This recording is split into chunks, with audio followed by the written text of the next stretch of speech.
Welcome to Same Spit, Different Face TV. Well, my opinions is facts, and if you don't like my opinions, you can start your own podcast. And it's free. So don't forget to spit on the like button, the subscribe button, and the notification. Now, Spit Squad, let's talk about everything that happened in this week of hip-hop and celebrity news. This is episode 26 of Same Spit, Different Face podcast. Hit the like button and the subscribe button. Now, Spit Squad, OTF VONNIE dad makes some serious claims. He's saying that OTF VONNIE paid Lil Tim to kill King Von. Now, I don't know what to believe because this is his father, but he could also be trying to discredit him or ruin his reputation because of what he's doing. And he basically saying that's not his son anymore. You stick to the code. Now, a lot of people have been wondering how would a square, aka a non-street guy, end up around King Von? Well, now we find out that OTF VONNIE father was close to King Von's dad, and OTF VONNIE pop said that King Von grandparents would tell you that he they only non-biological son. Now, Spit Squad, Boosie is upset with Queso dad for taking a stand, and Boosie say that's something that he would never do.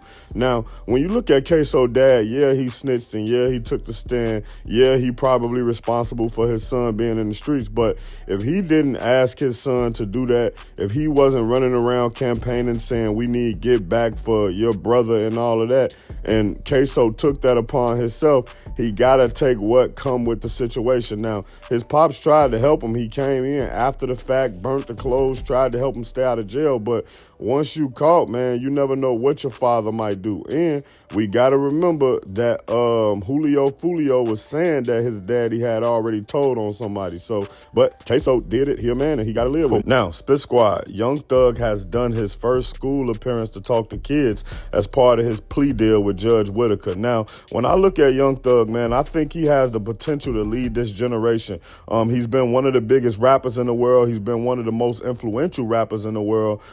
He's also went through one of the biggest cases in Georgia, but also in the United States history, and he beat it essentially, right? So when he continued to talk about rats and he don't like rats, I understand where he's coming from, but I think his career could move much faster and go much further if he just stopped focusing on that part of things and just move forward with his rap career and figure out how he want to rap, what he want to rap about, and how he want to move forward with his career in life. Now, Spit Squad, Meek Mill shows support to Gillie for his birthday. I think that's super dope that they coming together on some Philly stuff. Meek Mill ended up getting him a chain with a picture of his son Cheese in it, his late son Cheese, and I think that was great, man. We know that Gillie and Meek have had their issues. They've had their back and forths. Honestly, most of the back and forths have been against Gillie. Now, maybe it's some things that Meek Mill have done behind the scene that started it, whatever it may be. They grown men and they were able to put these things behind them. And Meek Mill says that Gillie has helped him behind the scenes. So when I look at this situation, man, I'm just like, man, this is great that these two guys can be able to come together and just do something great for their city. Now, Spit Squad, Boosie dropped what some would see as a cryptic message, but not me. I see it for exactly what it is.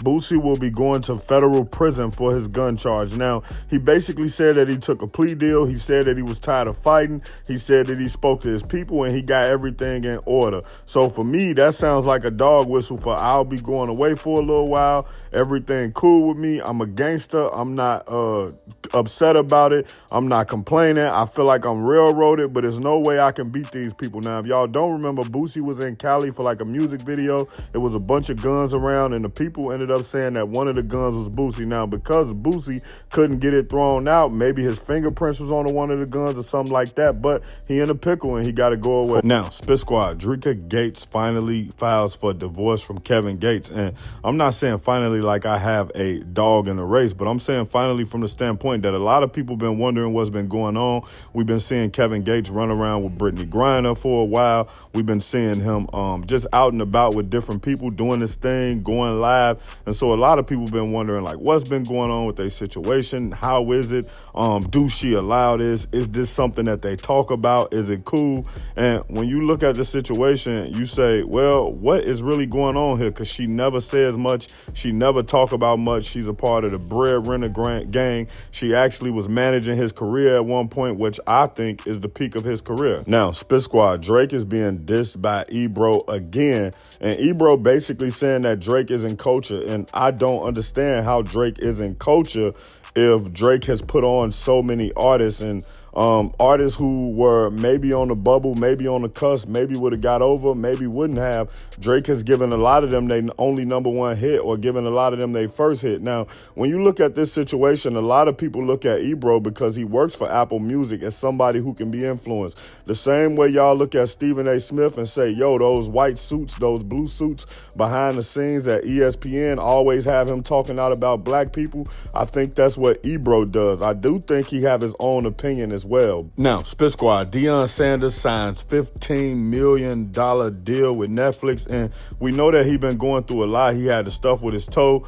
He also had the situation with his bladder where his bladder was just taken out, and now he can't hold any liquids. I mean, as soon as he drink, he basically has to go to the restroom.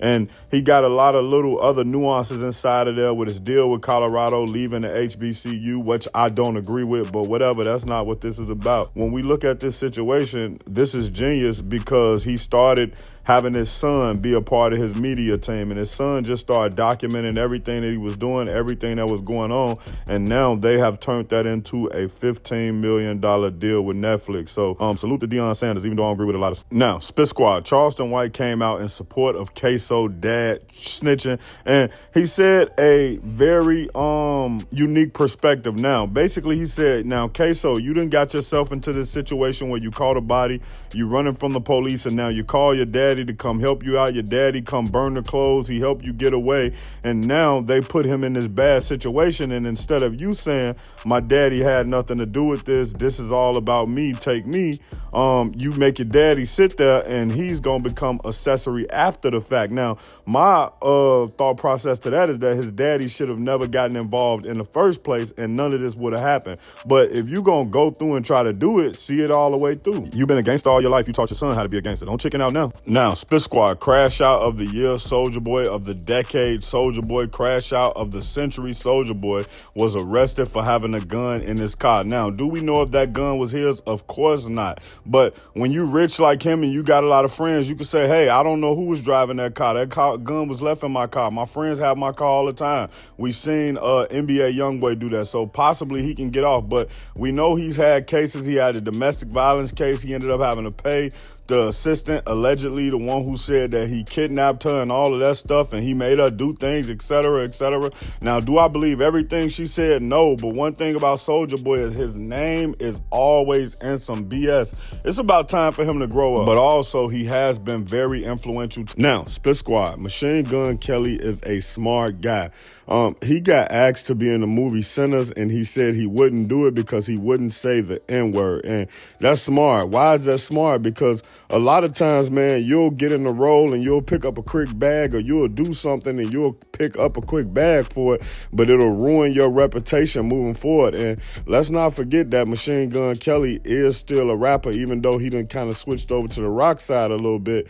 And he still has a black demographic that can make or break his career. And maybe they can't stop him from touring and stuff, but if the black community turn against him, it would take away his cool factor and it would kind of kill some of his buzz. So salute to. Now, Spit Squad, Sha'Carri Richardson got into a fight at the airport with her boyfriend.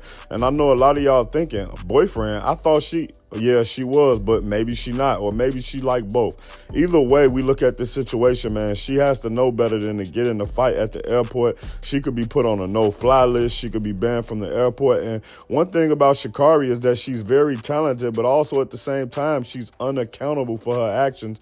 And because of the people who rally around her, she's been able to get away with a lot of stuff that we wouldn't think that she would be able to get away with. And I think that she has been a lot better with her new PR team, but she's still just doing stuff that make no sense. Now, Spit Squad, Bobby A. She decided to quit podcasting. She said she got in it for the money and she thought it was going to be more money in it, but it's not. And Joe Budden actually replied to this, and he replied by basically offering her a job. Now, when you look at Bobby, she got that privileged, that porcelain skin. And one of the things that come with sometimes is entitlement. And maybe she thought that it was going to be much easier than what it was.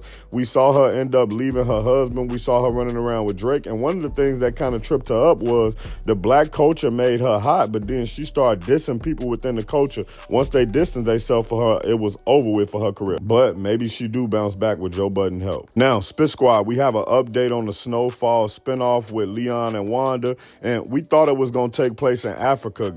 At least I did. I thought it was going to be in Ghana, but it's going to be back in Cali. Obviously, we saw in the very last episode, Leon was back in Cali. He had some type of law firm. He was helping the community, but now it's going to focus on the 90s gangster rap.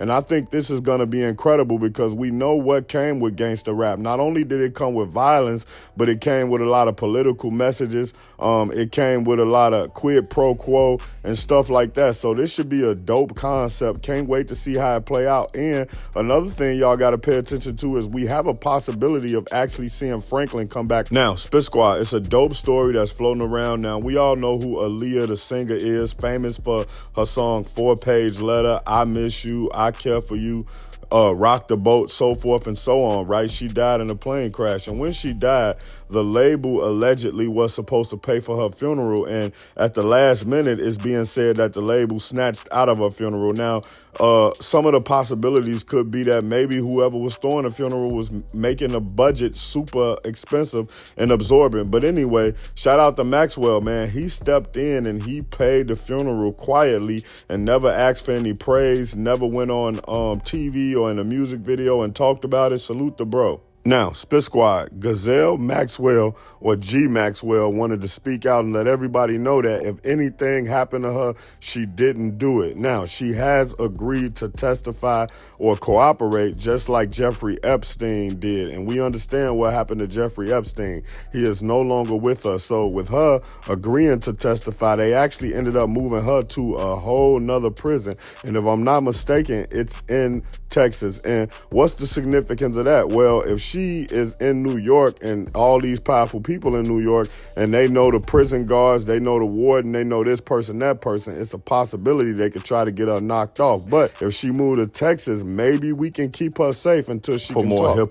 Check out my original Chicago hood movie in the end screen, No Time to Play Fair. If you into sneakers, you a sneakerhead, you love seeing the new Jordans, Pumas, whatever it may be, subscribe to Kicking It with Fairplay 2333. If you're trying to follow me on my basketball journey, my weightlifting and fitness journey, and also be inspired to get back on your fitness journey, subscribe to Fairplay, Flex, and Fadeaway. Also, any of these pages I just named, you can also find them on TikTok or Instagram.